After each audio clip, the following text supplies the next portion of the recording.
Hold on. I'll fix it. Okay, that should be a little better. Make sure this actually comes alive, which it looks like it did. Make sure this actually comes alive, which it looks like it did. It did. Alright, let me see if this works.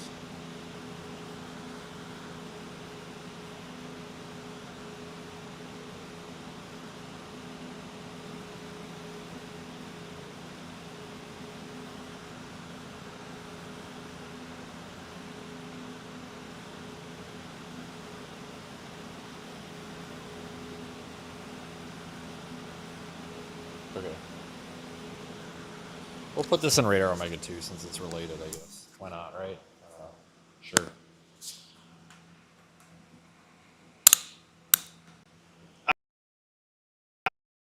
Stupid thing. It's that damn camera button on this iPhone. Hold on, let me put you guys in. Oh, you're in noise cancellation. All right, give me a little bit of a break here. I'm using my phone. I never use my phone in here, but I just didn't feel like setting everything else up. So I've never used my phone in here, so it's kind of a learning experience to use my phone in here.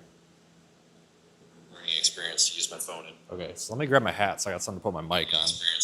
You'll notice I got the some of our data up on this screen there. That's what I've been working on all day today, and it's been kind of difficult. But I'm trying to get the finishing touches put on everything because I'm at the point right now with our project where all we need to do is mass produce. You know, everything's ready to be mass produced. I just wanted to make sure everything works so we can mass produce it without mass producing errors. Okay. So I'll just clip this up here. Because we don't want to start mass producing errors. All right, so with the mic there, does it sound okay now? Oh yeah, that sounds good. Okay, good. All right, so I'll try to do this without hitting the camera button again. I gotta figure out how to disable that. By the way, if you want to preview, you guys can get this to sond.projectweatherai.org/map. You guys can get this too. So this is our new integrated map. Let me try to do this because I got to use the computer here. Basically, when you go to this, this web page is going to give you everything that we're doing at any given time. Everything is live, and this is also where you view our data archiver. And we'll talk about this in a minute, but I've put a lot of money and a lot of time into our data archiver so that we can look at probe data, the storm chaser vehicle data, and the weather balloon sounding data at the same time on the same timeline without having to export it into an Excel sheet or something. That's something we'll talk about a little bit later. But anyway, this right here is kind of what you get. So anything that's live will be on this map, unless you're in the archive mode. But we're live, so we've got one probe set outside. If you guys want, I'll take you out there and look at that. Actually, no, I don't need to do that. No, I do. I was gonna say I think I have one over there, but I don't. So I just threw this outside in front of the door. There it is, right there.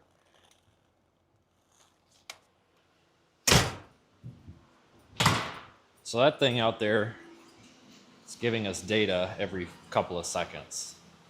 So if I click on it,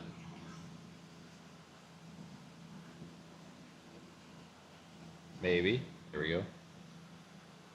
So when you click on them, you've got the ID, so this is pack 2, right? Date and then time of the telemetry, which was just a few seconds ago. Temperature, dew point, humidity, and pressure, and this will update live. Actually, a new ping just came in. And then we've got the graphs here for the past couple of hours, and you can hover over these graphs and see the data. So we graph temperature, dew point, and then pressure. We also support wind speed, but I don't have wind connected. And you can, for you folks that speak kilometer, you can go up there to the top left and put it into Celsius. So the way these things work is they're based off GPS. So all the user has to do is turn it on, and once it's on, it plots it on the map. Something else I want to show you guys, we now have soundings in our archive. So if you go down here and click on soundings, this is pretty cool. So you get this pop-out view that shows all of our soundings, the entire history. it shows them as these dots with the time and the date. And if you go up here, you can filter them by year and month. Now it's cool. So let's just say you want to view, oops, sorry, I clicked something. If you want to view, let's say this sounding right here, click it and it opens up. It's got our notes in it. It's got where it was launched, the date, the time, the sounding, and then you can click on this to get the viewer, which is the map where you, with the slider that you're used to, our interactive SKU. You can export to Sharp, or you can export to CSV. So if you click on the interactive SKU, it's going to give me the welcome message here. Hang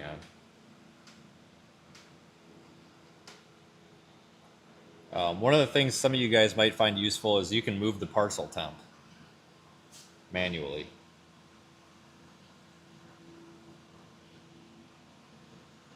So that's pretty cool. But if we go to one here that's got some media added, with like this one here in Stoughton, the last one we did.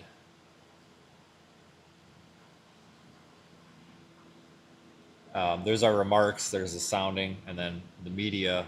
If we've uploaded photos or videos with them, we're going to try to upload photos of the launches. It'll be here in media.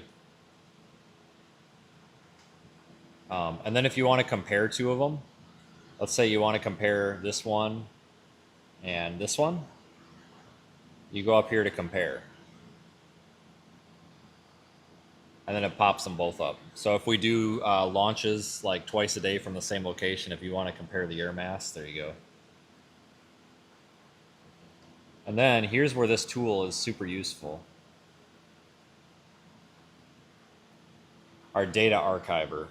So if you click on archive, you can load up to 48 hours at a time. You pick your day and your time, and then you can actually include radar. So I'm hosting an MRMS, hold on. That should be better. An MRMS radar archiver. It's really slow though. I mean, it uses a lot of data. If you're on a phone or a bad connection, don't do this. But you can actually bring in the radar archive as well. It's just MRMS. It's really crappy. Here, I'll even toggle on the current PNG. It's all PNG based. It's really trash. I mean, look at that. It's garbage.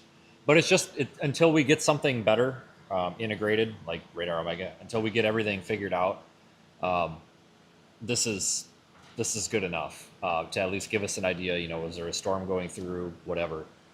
Because you've also got these little hotkeys down here where you can quick load the last 12 hours. And then you're in archive mode. So you've got the unified timeline down here. So it's going to synchronize probes, the storm chaser, plural, and then the SANS. So if you take the timeline, you can scrub through and it'll show everybody moving, all the probes going on and off. And if there was a weather balloon in the air, it would show that as well. See, I'm moving through and it's going to show the temperature change on the probe as I move through. And then you'll notice if I go back in time, because I just turned that probe on, if I go back a while, oh, there it's gone again because it wasn't turned on. So that'll synchronize flight data, probe data, and then the vehicle data as well. So it's really good for research use as well versus just exporting to a CSV. So I'm going to leave this on while we go over some stuff. We got to make some stuff work here to get ready.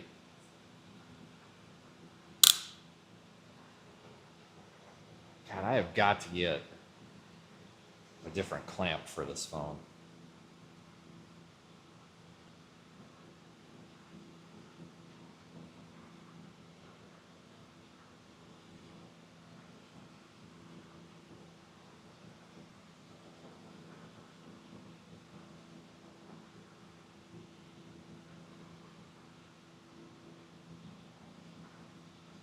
Hang on a second.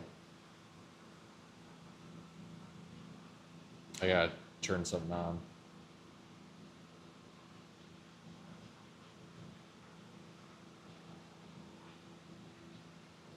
Okay. All right, so we'll leave that on as we do stuff. So a couple of things that I gotta do. move you over here.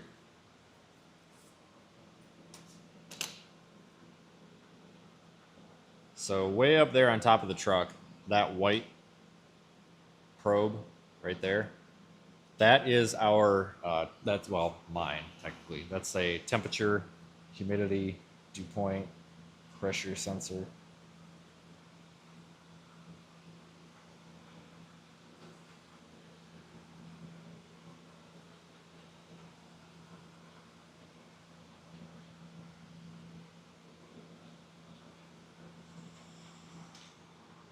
So that's what we're using to feed data in to this system.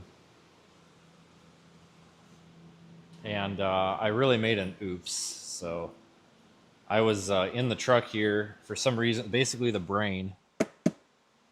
I'll show you guys the brains for it is also the weather balloon radio sonde receiver, and I was having problems with it. I don't know what was wrong. I fixed it. I definitely don't need to close my door because I'm getting in and out of it. I promise. But the brains go in here, and I've got 4 colored wires, and I removed them and didn't pay any attention to which one went to which. So we've got to go up there on the sensor and figure out, actually I need that open, and figure out which wire goes to what. So I have now created a lot more work for myself. Go figure, right? But the sensors that we're using are very, well, they're these, right? Nice, self-contained, water-resistant, waterproof.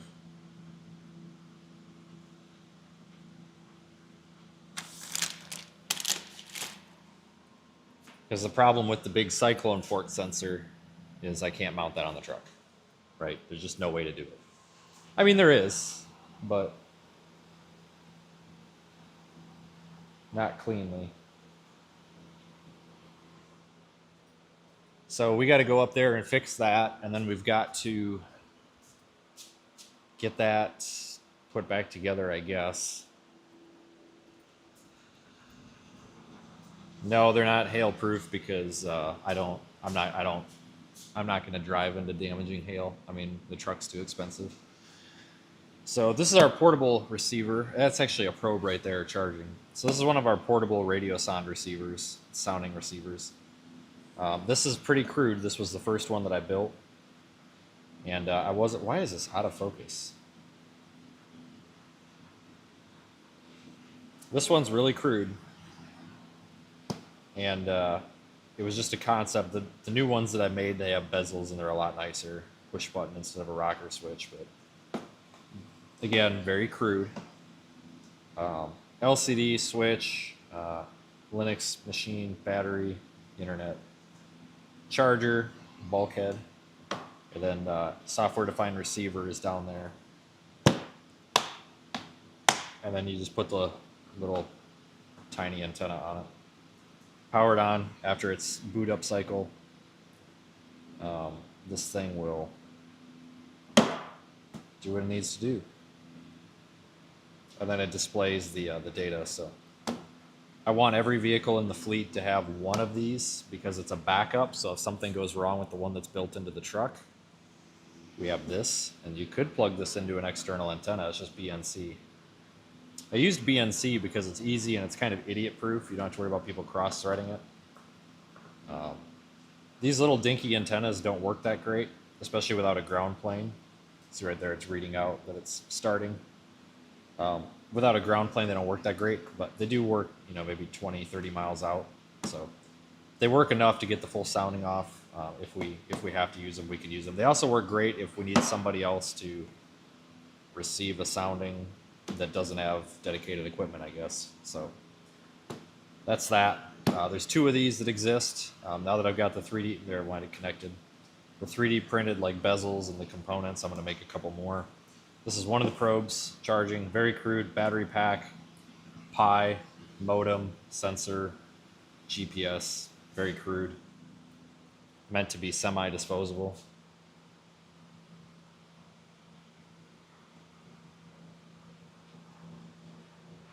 Pi, modem, sensor, GPS. You guys hear me all right, right? I think so.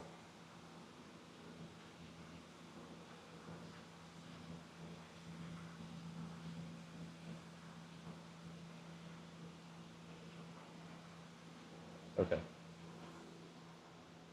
All right, so we'll go up there and we will figure out the wiring. I got a fog light that's messed up. We got to fix that. And then we have to replace the NMO mount for the antenna that we're using to receive the radio sons, which is that because, oops, which is that one because I ripped off the BNC connector on the end of it, which I totally could put one on it, but I don't have a crimper tool and I don't have a connector, and it was just cheaper and easier to just buy the frickin' kit. So we'll just put that together, I think. Let me just double check a few things here. I know that everything's working, but there's something that's acting weird here. Let me just...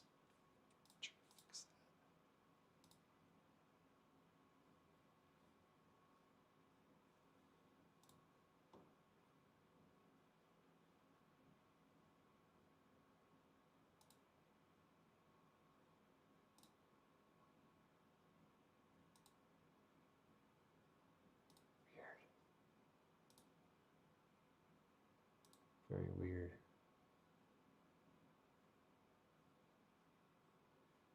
Anyway. Okay. I don't know why. YouTube's being weird again. But anyway. I got a fog light that we got to fix. I'm sure it's a crappy connection, so... What we got to do to figure out what wire is what... Oh man, wow. Look how fast... Holy crap. Hold on. Look how fast that's cooling down out there. I put that probe out there at 4:46 p.m. and it was 24 degrees. Well, it was probably because it's close to the building. It was actually about 20 degrees out there, and now we're down to 14. So it's getting cold. The sun's going down, I guess. So we're going to go up there and undo this wiring harness that I got. This is probably going to be a cluster and a half. This piece of junk.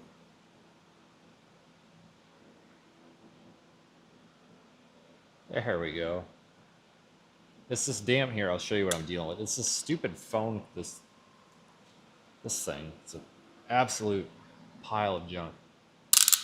I got some good ones around here. I just can't find them.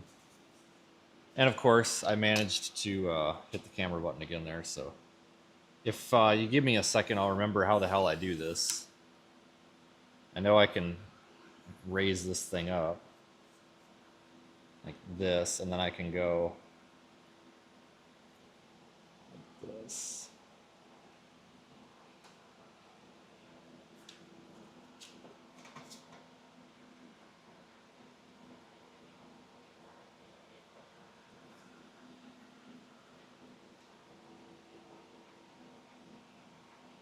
That'll work. All right, so this is going to be a pain because I got to redo that silicone, and I did a pretty terrible job with it on purpose.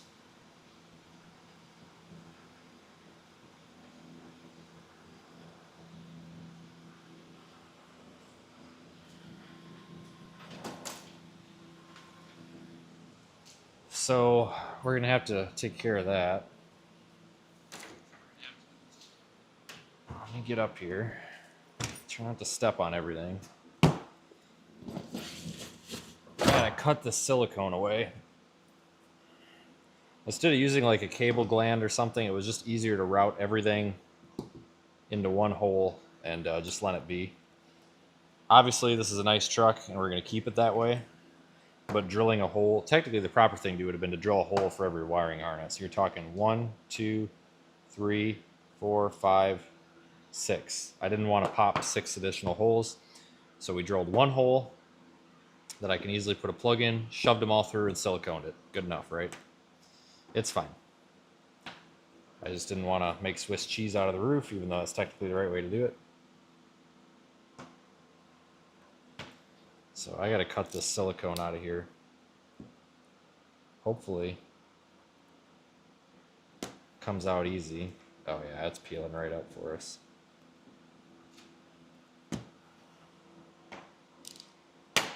Yeah, so Starlink's up here, roof camera, camera actuator, sensor. Which actually I want to open. Oh, I can't open it. It's epoxied shut. Never mind.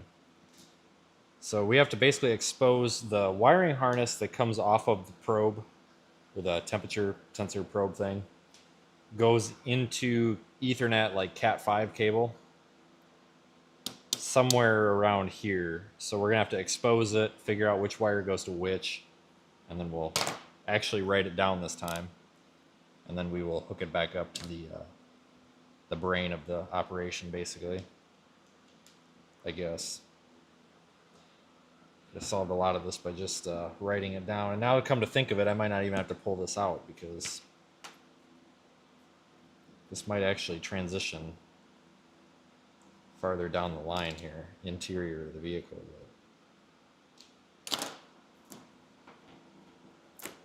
In theory, shouldn't be that big of a deal. Which one here is our...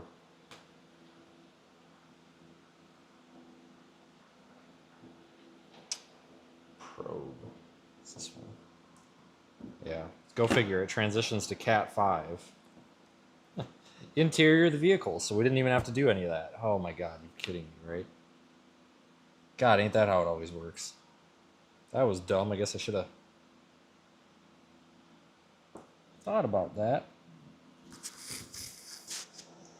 Chill, it's getting hot in here right now.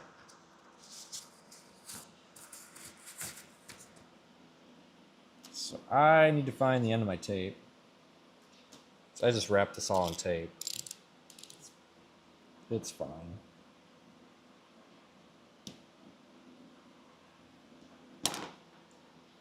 We'll make our own end. How's that? Yep, that's it right there. Okay.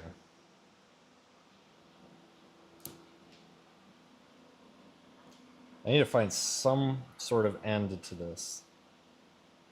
Because I don't want to, because this cord was white, and I don't want to go all the way back to the sensor with new tape. So we might just have to kind of hack it up here and see what we can do.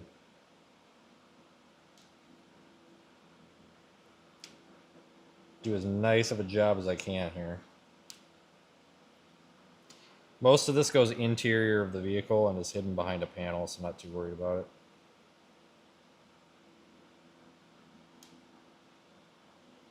We still want to do a nice job. There we go. Oh, this stuff is so sticky and nasty, though.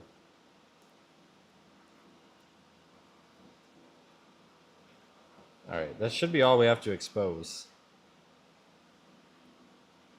Okay. I better write this down. Let me take a picture of this. I'll just take a picture. That's probably the easiest way to do it. Okay. So we're going to be smart and leave that exposed until we hook it up, right? Does that make sense? While we are up here, let me bring you a little closer.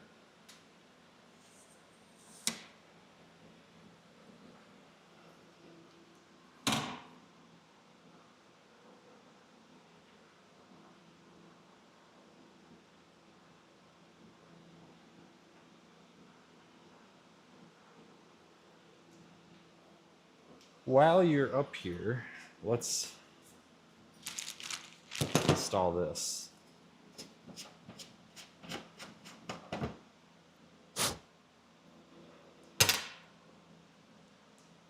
I need a adjustable hammer for that. Oh god. There we go.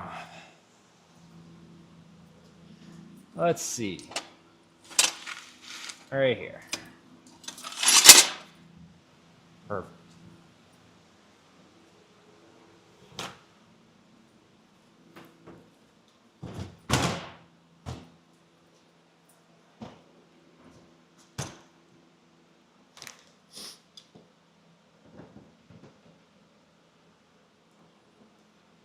This one was not an equipment failure. This was 100%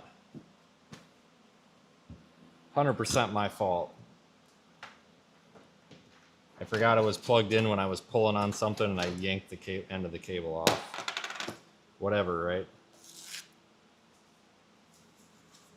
So every time I do something like this, someone tells me, oh, you got to waterproof it, put silicone on it. No, I don't. These are waterproof pieces of equipment.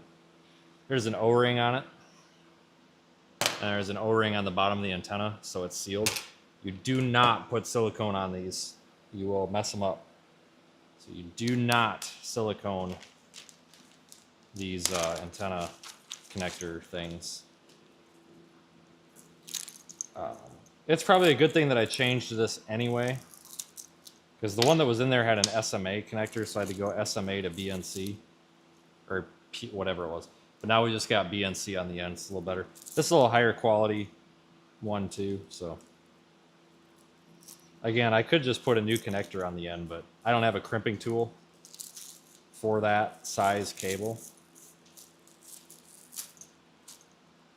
So it's kind of like, don't bother. If you can't do it right, it's not going to work. So we basically just got to feed some cable in there.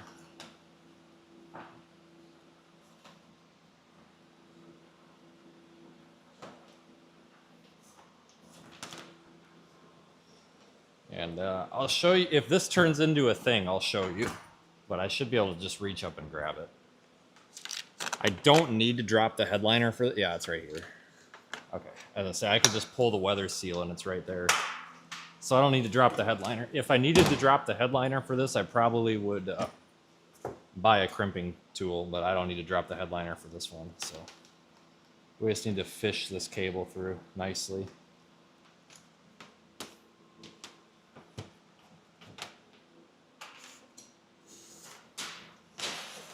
Way more than we need, but that's okay.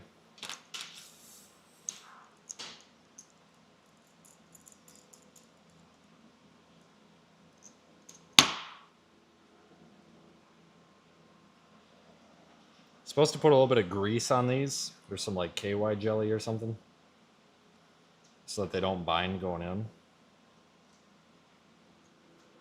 But I don't really have anything. I don't have any dielectric grease or anything, so it's fine.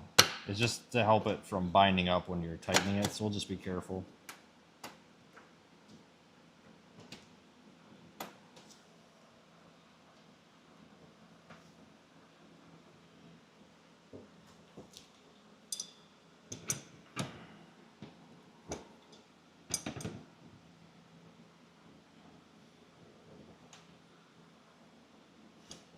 You don't want to go too tight with these,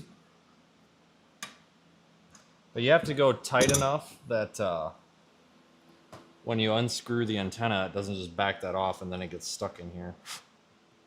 Let's make sure it's clean so it seals.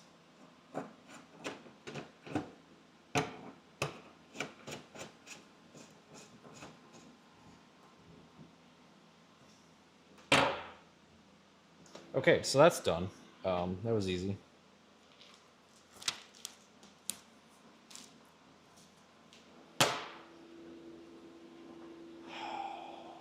All right.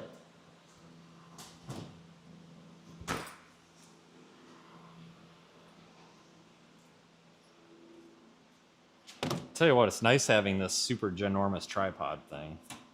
I do like this.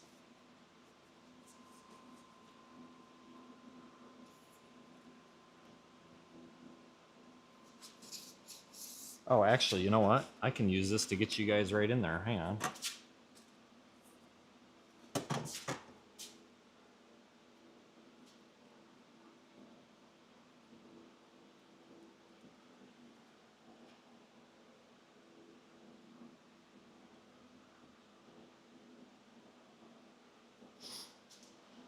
I'm not quite sure where I'm going to fit now, but we'll make it work. I need to find the device. So this is going to really upset some people. Because I know we have a lot of, hey, you got to do that the right way people that watch this channel. And I absolutely am that guy. I fully agree. We need to do things the right way. However, something important to remember is that sometimes you have to do things the wrong way to get them done. Where's my tape? So Due to unforeseen circumstances, also known as me just being too lazy to go find my soldering stuff, I believe I've run out of solder, so I can't solder these, and I don't really believe in crimp connections, though I probably should believe in them more than what I'm about to do here. That's for sure. But we are going to tape, twist and tape all of these connections together. And I know there's a lot of people out there that would be like, oh, that's not the right way to do it. You are correct. It is not the right way to do it. But it's going to work. And this is in an environment that's controlled. There's no vibrations in there. It's all zip tied. It's not going to go anywhere. Nothing's pulling on it. Nothing's tugging on it. It'll be fine.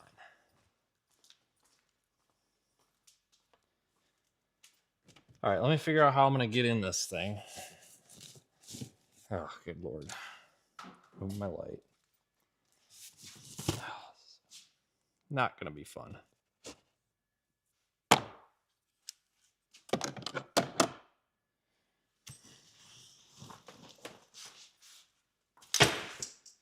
All right, let me get my light back in here for you guys and me.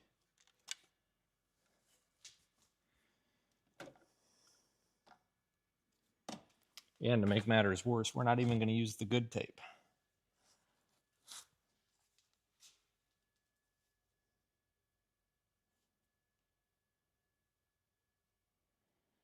Okay, I got to pull up that die because I took a picture of it.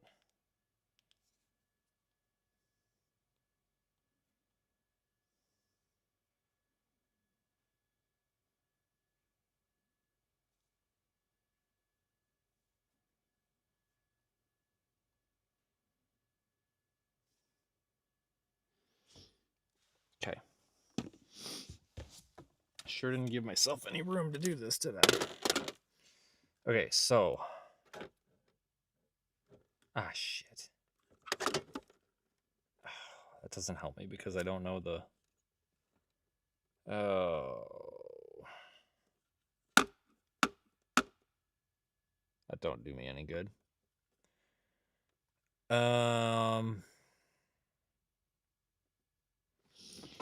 I need a screwdriver.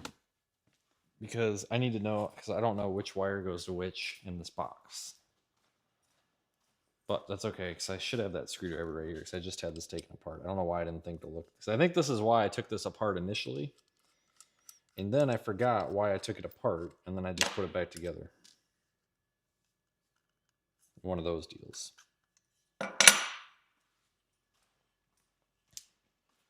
And then let me just grab a sensor that we haven't done anything with, because I need to see, because it says on here what's what. There's a power, a ground, and then 2 data wires. I just don't remember which data wire is which. Okay.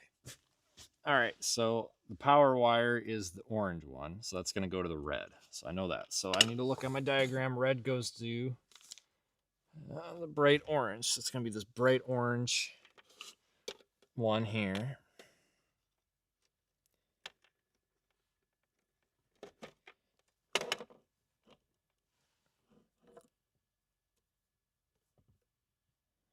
But I tell you, we are going to twist these things together really good. Like I said, if I had solder, we'd solder them. If I had a crimp connector, I'd crimp connector them. But sometimes things just don't work out. So we're going to twist them and then fold them.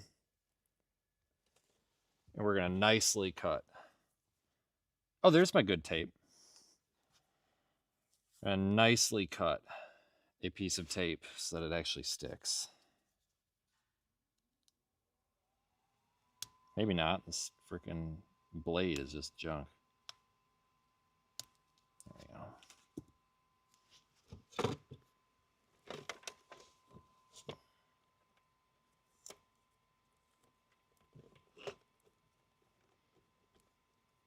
Oh, those fucking boxes in my way, though. Jesus. We'll go through and we'll go over this one more time. Okay, so let's do the ground because that's easy. That one on the board is blue.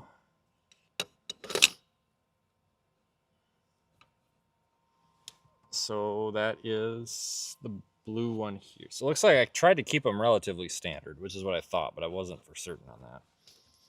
Just doing this upside down is not fun. Yeah, this was my stupid mistake right here.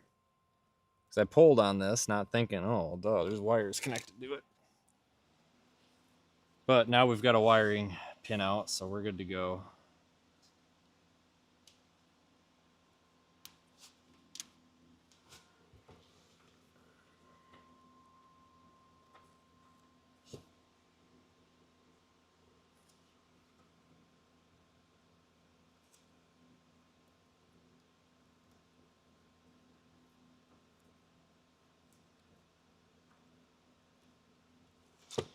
There's 2 data wires left.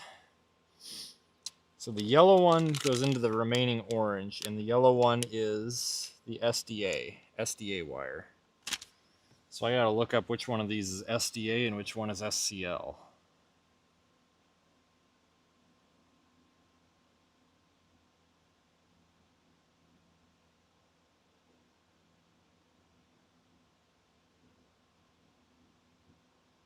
So I don't mix these up. So SDA is GPIO2, yeah, but which pin is it? So SDA is pin 3, SCL is pin 5, which I think is the clock, right? Clock signal? I don't know. So I think it's signal clock and signal data, but whatever, it don't matter. So SDA goes to pin 3, which is the yellow one on the probe.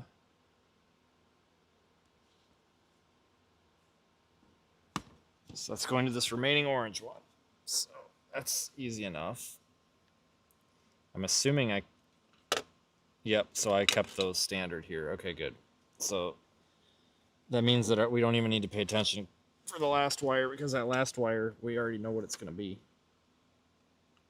Because there's only one remaining wire, right?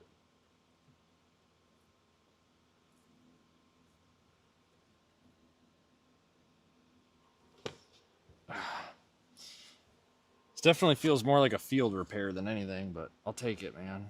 You gotta do what you gotta do.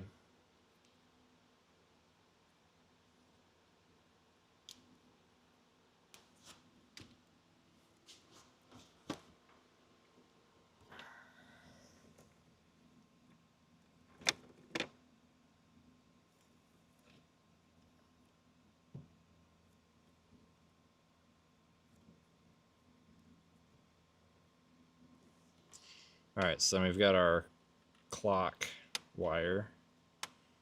Just the last one.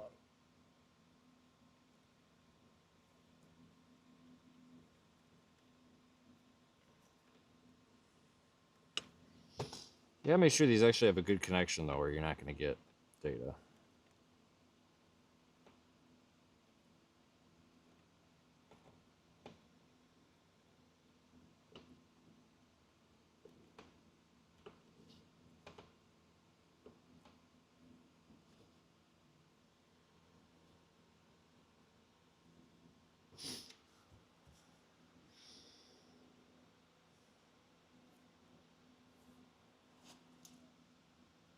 I know somebody's probably like, put those on a quick connect or something. And you know what? I could, but it's one of those things where it's like, no. We don't need to. There's no reason this ever has to come out of here, except the fact that I broke it, which is my fault, but it's not worth it. All right, so that's on there. I'm gonna take kind of just a messy run of tape and just kind of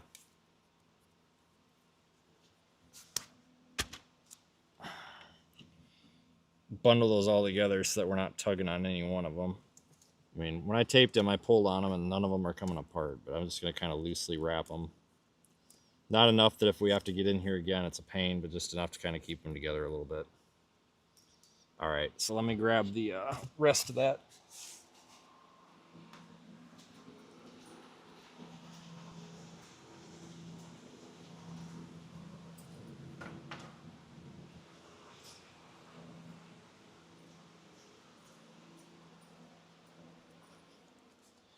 Okay.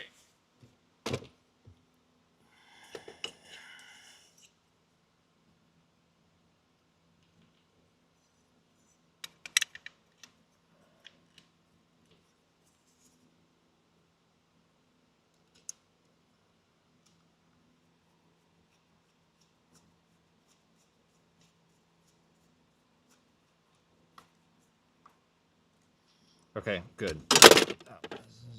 Yeah, just throw it over there. There's a couple of connections in here that you guys can't see.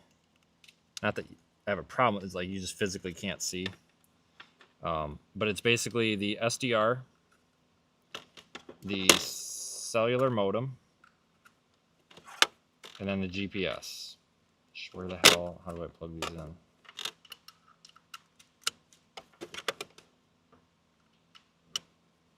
We'll probably just put a butt ton of hot glue on this just to keep them from coming out because it's good enough for my government work. So.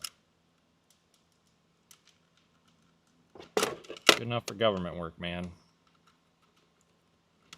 That's GPS. No, that's not. That's SDR. Oh, that's SDR. Nope, SDR goes into 2.0. There we go. Jesus, how many times am I going to plug and unplug this thing?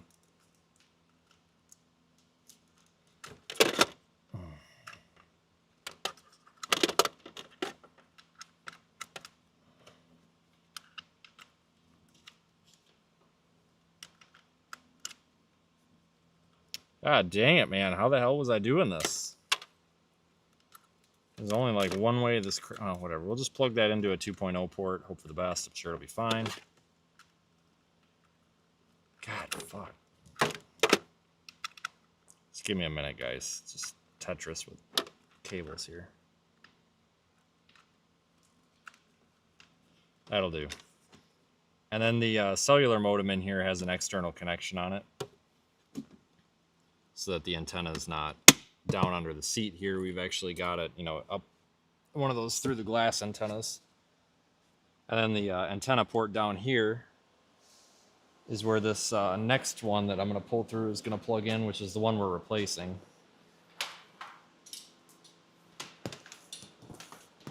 So I figure out, I think I just, yeah, this should be real easy. I should just be able to pull the old one out. Make sure I'm on the right side of the weather stripping. And just follow it in. Right through the old path here, because there's a side airbag here that you got to avoid. But it's real easy to go around it. I need to find the antenna cord coming through though. Where is it? Well, where the hell is it? It's gotta be here somewhere. Is it this? Ah, there we go, hang on.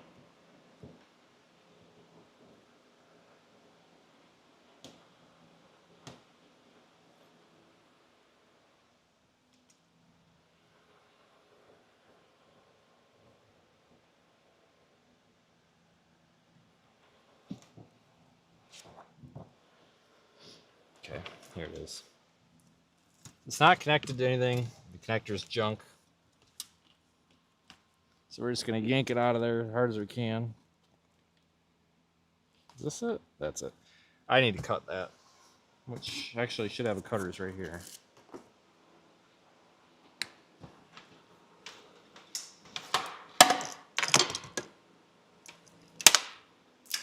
Get that out of there.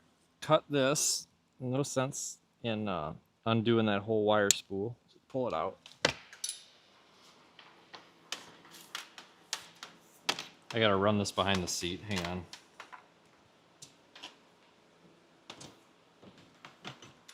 Very specific way that I got this ran, so you don't have any extra. And it worked before, so I don't want to do it a different way.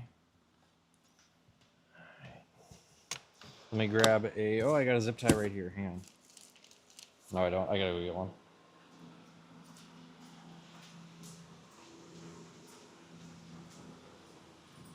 Oh, I thought I had one.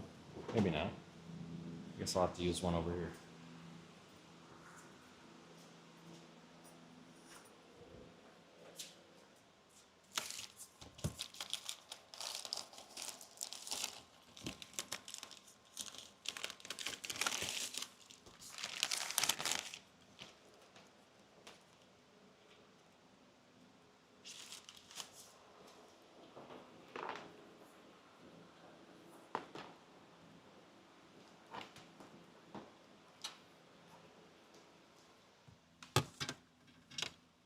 Okay, that'll work.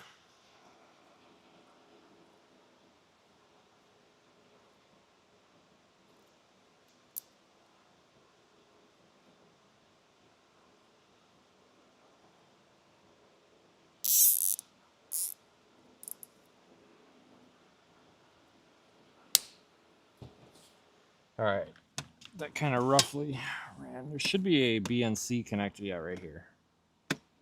Plug that in. Down to there. All right, we're pretty much good. All this stuff kind of sits like that. Okay.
All right, this weather stripping stuff's kind of a pain, but this one's not too bad. You just gotta make sure you actually get it in place, otherwise you get all sorts of wind noise. But okay, we're good with that, so I'm happy we got that done.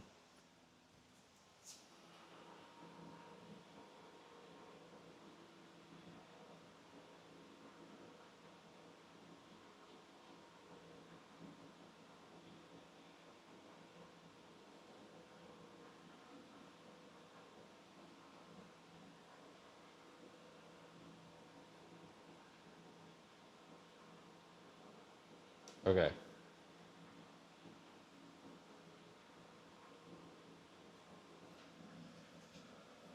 Okay, so that's done. Now what? All right, let's make sure this thing's still working over here.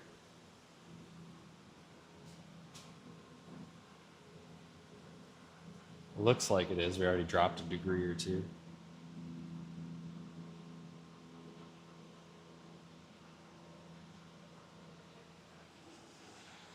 Okay, so are we powered up in there? We are. Let's see if we're getting data off of that. It's going to show that it's in Puerto Rico. That's just the default when it has no GPS data because we're in a metal building. 90 degrees. I have a feeling that's probably about what it is because it's right in the path of that heater. Yep, 557, so it's working. We've got data. It's 90 degrees because the heat is blowing directly on it. There's a hot pool up there. I gotta turn this down some. I turned it up in here because I just brought the truck in. I was trying to melt some ice off of it, but yeah, so it's working. Yeah, I just got another update, so we're good.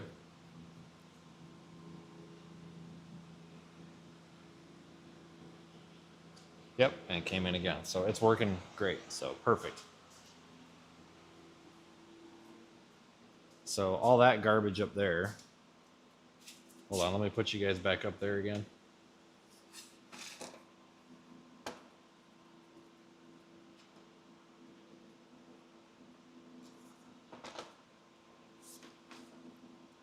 All that up there can get tidied up.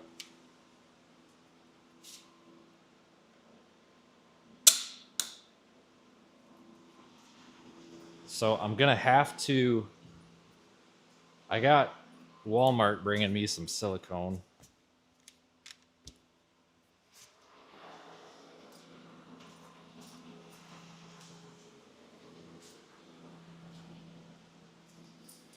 So we're not gonna be able to silicone this right away, but we can get this massacre figured out.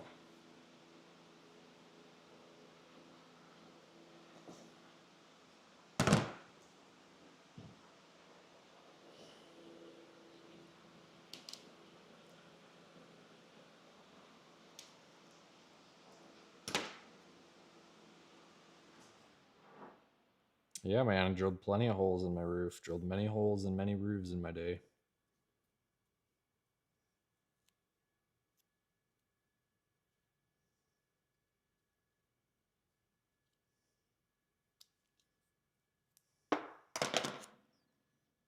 God, I wish I had solder. But that's okay. I'm not too worried about it. Like I said, this section of the cable gets pulled back into the interior. So it's not exposed.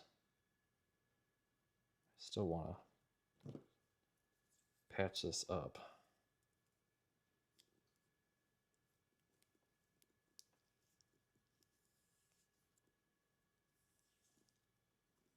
Just to keep it from being pulled on or whatever. Again, it's not pretty, but unfortunately, sometimes it's just going to be what it's going to be.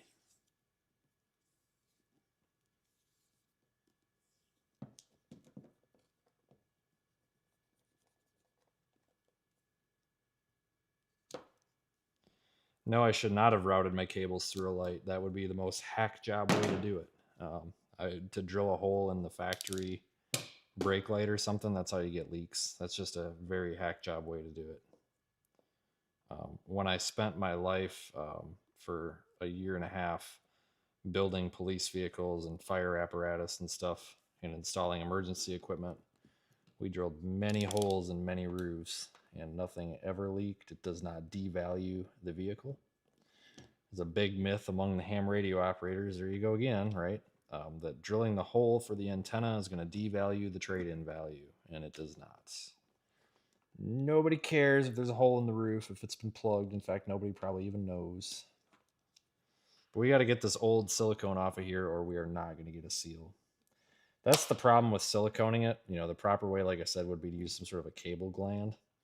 But you just really can't do that with multiple in, and I didn't want to have to drill I didn't want to make Swiss cheese out of 6 of these cables. So it's like, it's not the right way to do it, but it's definitely not terribly the wrong way to do it. All right, I think we can make that work.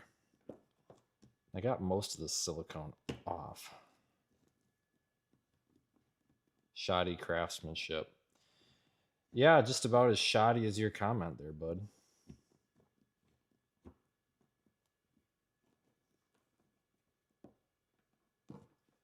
I mean, you're welcome to do my job, but you're the one that's lights are replaced with. Josh, buddy, you're just fucking stupid. I'm sorry. Like, to come in here and tell me I don't know what I'm doing and say that I do shit work. I thought you were on your way to the Storm Chaser convention, but apparently not. Like, I don't know whose account, alt account that is. Like, I'm totally stupid, but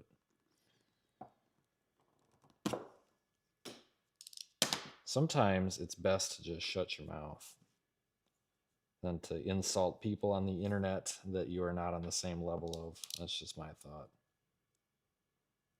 I wouldn't have banned him. I would have left him in there. I was ready to have an argument with him.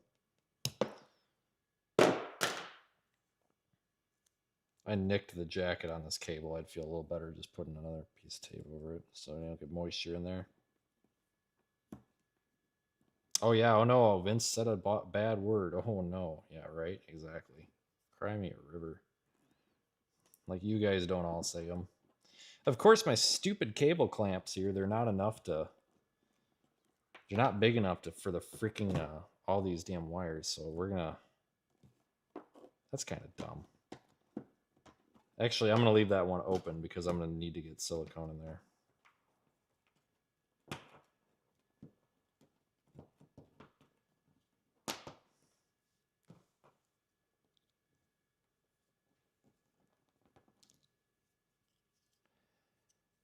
Oh, my 79-cent Harbor Freight utility blade is not winning today.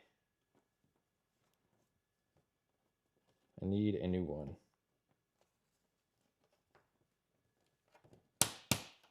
Okay.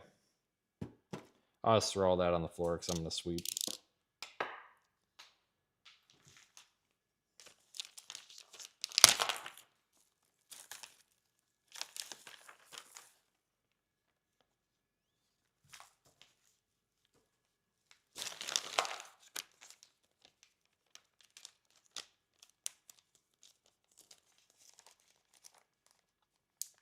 The camera is modified. That's not the stock connector on it.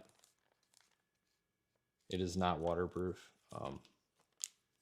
but it's modified. I pulled it apart and put a different type of connector in it. So that's a really modified, bastardized camera. It's not the way it came. The way it came wouldn't work with a exposed like that. So USB-C, there's really no way to waterproof it. Because even if you put a bunch of silicone or something on it, it's still gonna, the heat, the sun heat and the cold, like the heat cycles and the cold cycles, it's just gonna crack.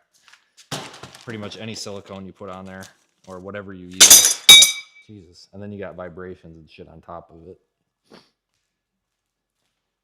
So there's just really no way to do that.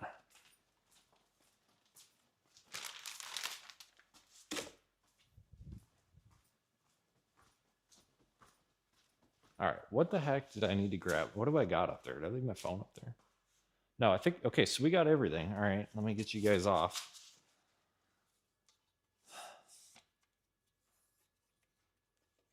Still learning out which knob does what on this tripod, so give me a second here.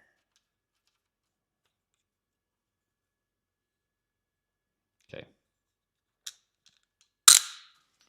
So we need to do, I'll pick all this up after the stream. We need to do this light here. One of these lights is not functioning properly and it's flickering and it is irritating me. Let me see here. We shall investigate this together. Because I don't know which one it is. There's two down there.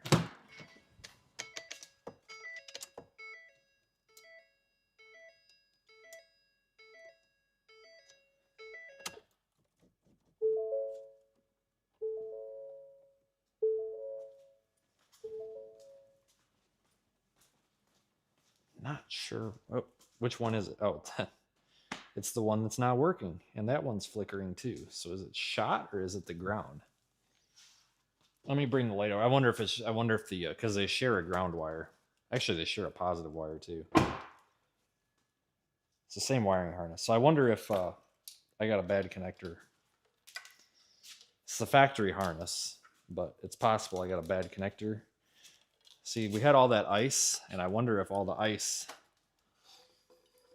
got up in there and was, because I had so much ice packed up in there that I think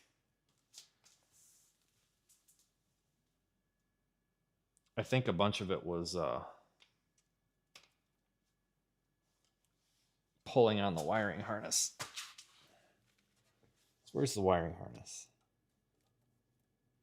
Oh yeah. Well, maybe not. Is it the wiring harness? It has to be. Because I just made it worse. All right, let me grab a cutters and we'll pull that apart. This should be easy.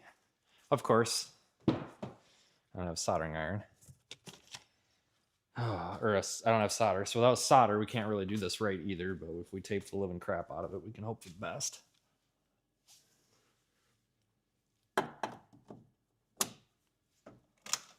Yeah, there was a big chunk of ice up under here and it was pulling on all this. So I think it might have pulled something apart here. I had so much ice packed in this thing. I mean, it was not funny. It took hours to unthaw.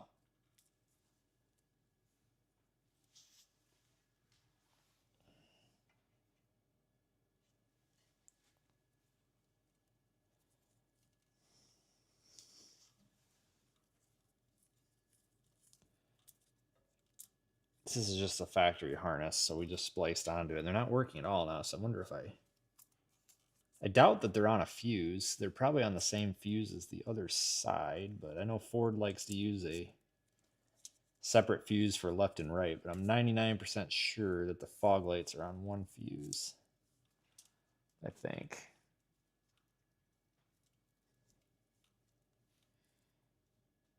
Oh yeah, that's all pulled apart right there.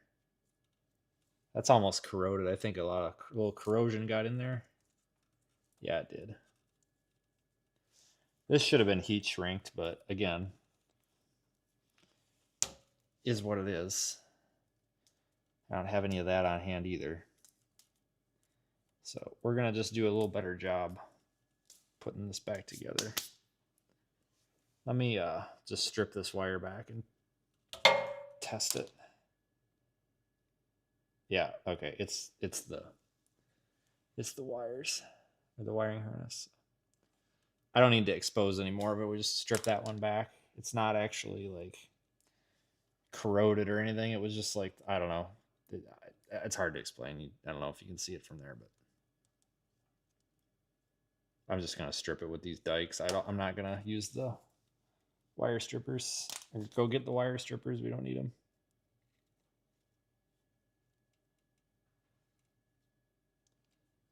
We'll figure out a way to a little more cleanly put this back together.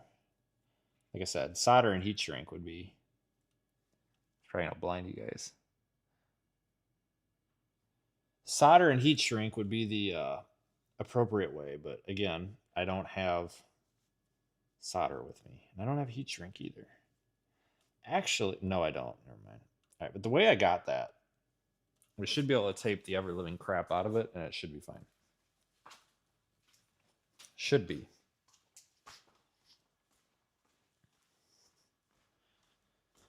We'll just want to, like I said, tape the ever living crap out of it. If you put enough layers of tape on, the water won't get it, because it's the moisture. It's not, well, I shouldn't even say that. It's not even really the moisture. It's more so the road salt than anything. And that's down under the bumper and, constant road spray. But there was a little bit of corrosion on that one spot, but it was just that one wire where the tape got pulled. So I'm not even worried about it.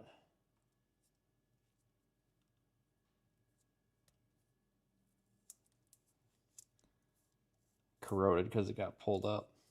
The rest of it wasn't, so.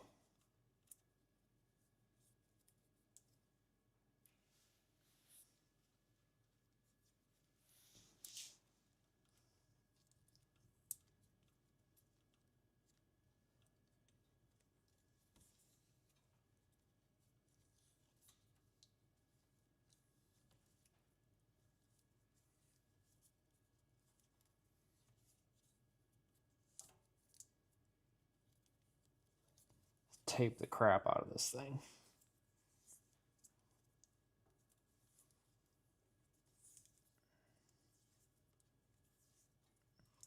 Here.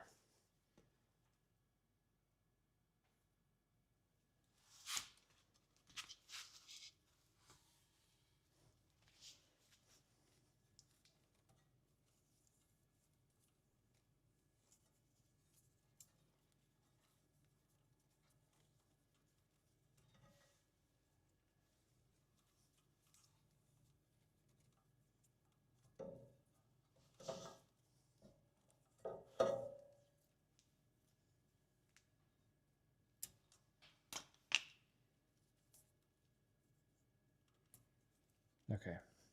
All right, I can live with that. All right, I need a zip tie, and we'll just put the wire back up there like that.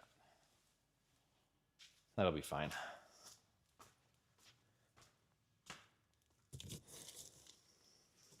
I mean, it spent 6-7 months like that and didn't have an issue. It wouldn't have had an issue if we didn't have all that ice up in there, so I'm not worried about it. It'll be fine. I'll zip tie it up here a little bit higher than it was, so hopefully it doesn't. I don't have to worry about it getting clogged up like it was.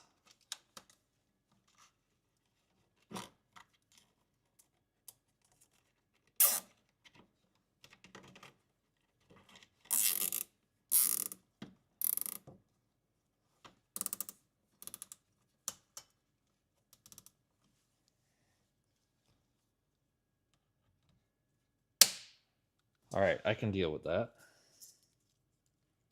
I'm happy with that.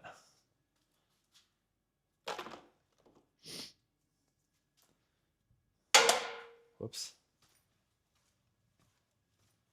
All right. Let's go in there.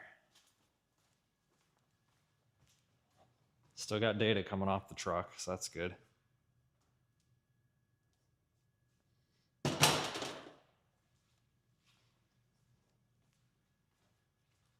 All right, so I think we're set. I probably should make sure lights actually work.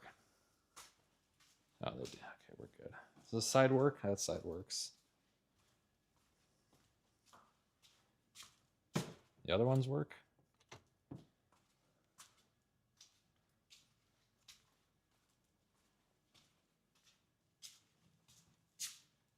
Yeah. All right, we're good.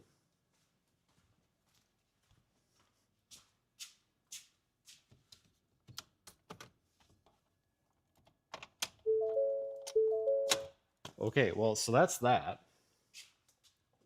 Oh, I gotta wash my hands. I got a bunch of electrical tape crap on them.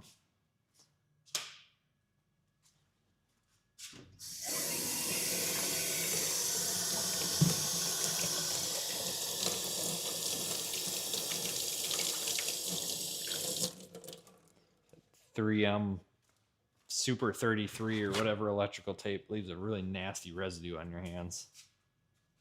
That's for sure. God, as long as that took, we might have the Walmart delivery here by the time we get off the stream. Good God. I tell you what, for $100, that light there from Walmart with the cord on it, it's the best thing I ever bought. I mean, that thing will light the whole room up. I mean, couldn't do anything in here without that thing. And not that it's dark in here, it's just when you're under something, it is. Okay, so let me get caught up with the chat and see if I need to yell at anybody or not. Probably not. You guys are fine. It's everybody else. Oh yeah, we got the new Marcus calendar page up there because it's February. Just remember that. There we go. Locked out of the computer for a minute. Okay, so what the hell happened to my neck? Jesus Christ, is that from the frickin' hot glue gun earlier? Hold on. God dang, I got myself good. Holy smokes. I had an incident with the hot glue gun earlier. It was on the side of the desk and I went down and I got myself with the hot glue gun. And I didn't think it left a mark, but holy smokes, it looks like I bruised the shit out of my neck there.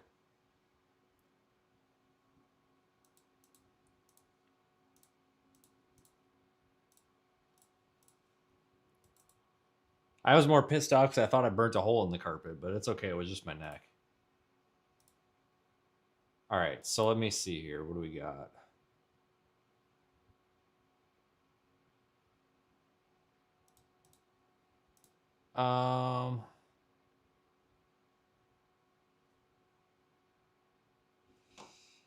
So I can't. Where's YouTube at? It's got to be there. It is. I'll just pull it up. There it is. Okay. Can I do this? I gotta plug in my third monitor.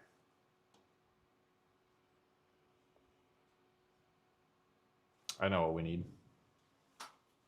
There we go. That's better. The red light doesn't hurt my eyes like the white light does.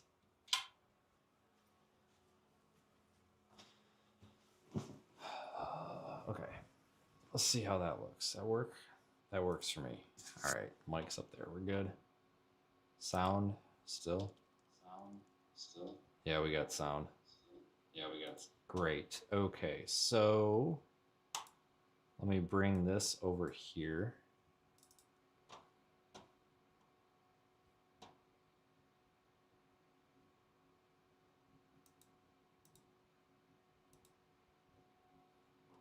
Okay. All right. So everything's working, it looks like, as intended.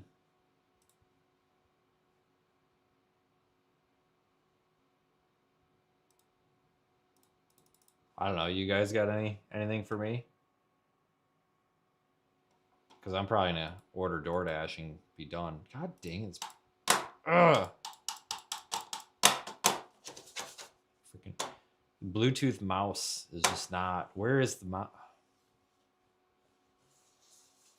I've got 4 screens plugged in right now. Where's my? There it is. Cursor's over there, so we're gonna bring it. Okay, there we go. Holy smokes!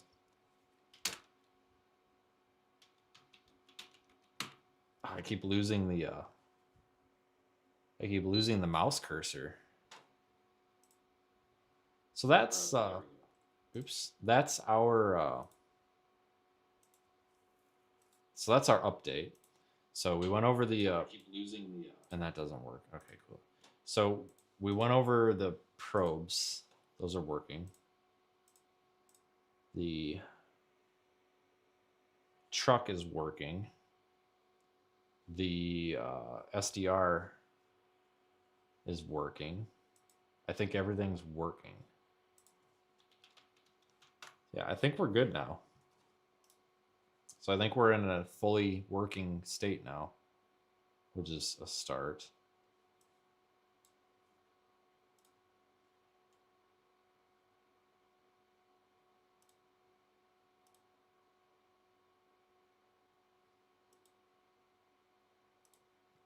All right, you guys got anything? Thanks, Joe. Anything else? Yeah, so I've got this. So I've got this Logitech one, and it's because it was the nicest one that they had at Walmart when we moved into this place. When I moved in, I needed a keyboard, and let me see how much it is. I don't like it's really mushy.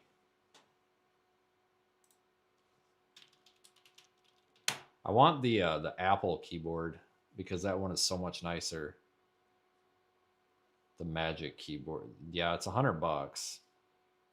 No, it's not. It's $180. So it's $180, and then how much is the Magic mouse? Because that's what I need to get eventually. Yeah, the Magic mouse is it's $100. I just don't like generic USB. Like when you've typed on the Apple keyboard, like it's nice.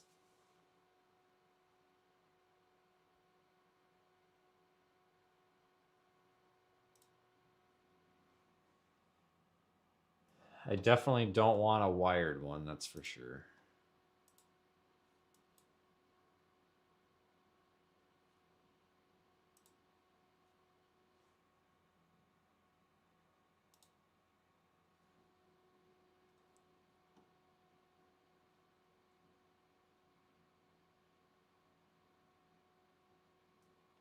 Trying to read the chat. Yep, totally.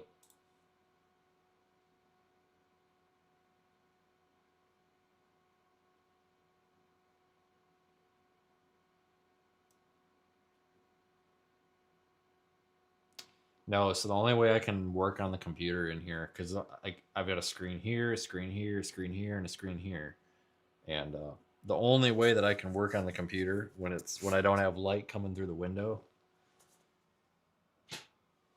is to run the red lights. Otherwise, it hurts my eyes. Like there's no color adjustments that I can do to any of this to not hurt my eyes other than run red light. Because if I turn off the light totally, it burns my eyes. If I leave the light on for some reason, it still burns my eyes. But if I turn the red lights on behind me, then it doesn't burn my eyes.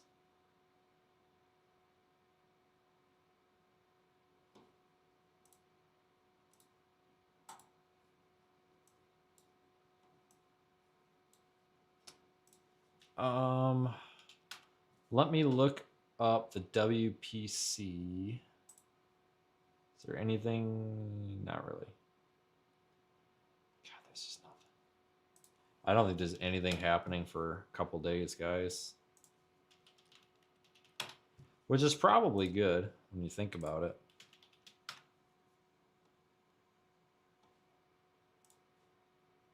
few days to catch up on junk. CSU doesn't have anything. What about that SIPS?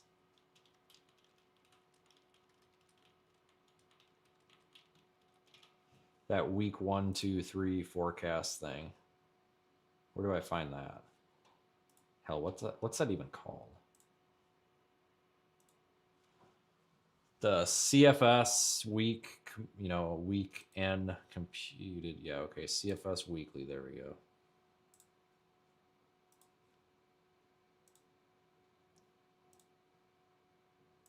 CFS severe. If you Google CFS severe, it says it is a debilitating lifelong illness. No. CFS severe weather. CFS chicklets. We could look at that. I can't get it to load. It's just not loading. What is going on here, man? Okay, there it is. So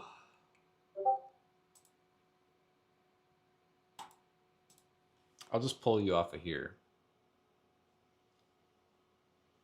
Hold on. How do I get you out of this thing?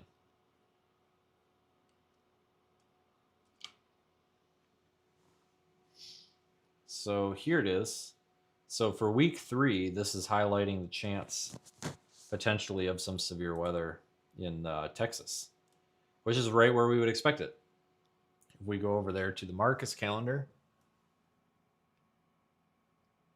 week 3 would be that 15th through the 21st. This isn't really a forecast. This is basically just looking at data and it's plotting where the models are kind of hinting at potentially some strong to severe weather. This is a very loose form of guidance. You have to not take this very seriously, but we can look at this and it kind of gives us an idea of where to watch. And you can see on week number 2, which is the 8th through the 14th, which is next week. It's highlighting Southwest Texas, Fort Stockton, which is kind of odd.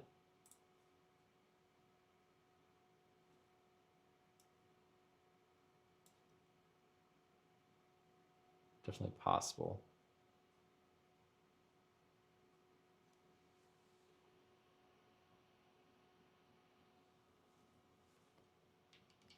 So I don't know. Without getting too much into it, something's going to happen this month. I just don't know what.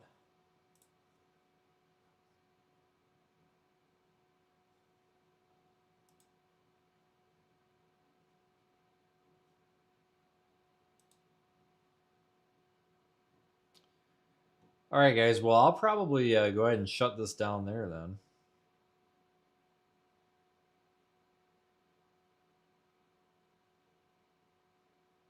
Because we accomplished everything we needed way faster than I thought. We've only been live for an hour and 20 minutes. But the probes work, the ground stations work, everything's working. So I can't really ask for a whole lot more than that.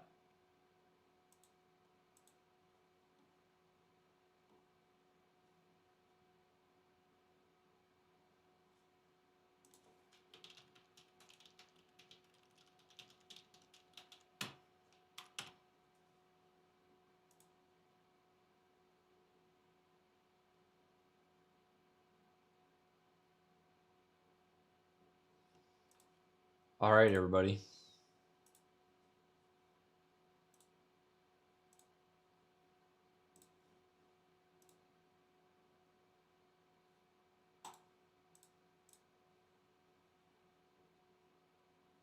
All right, guys. Well, thanks for being here. I'm out, I guess. I'll be back live tomorrow at some point, probably earlier, maybe in the morning. Maybe.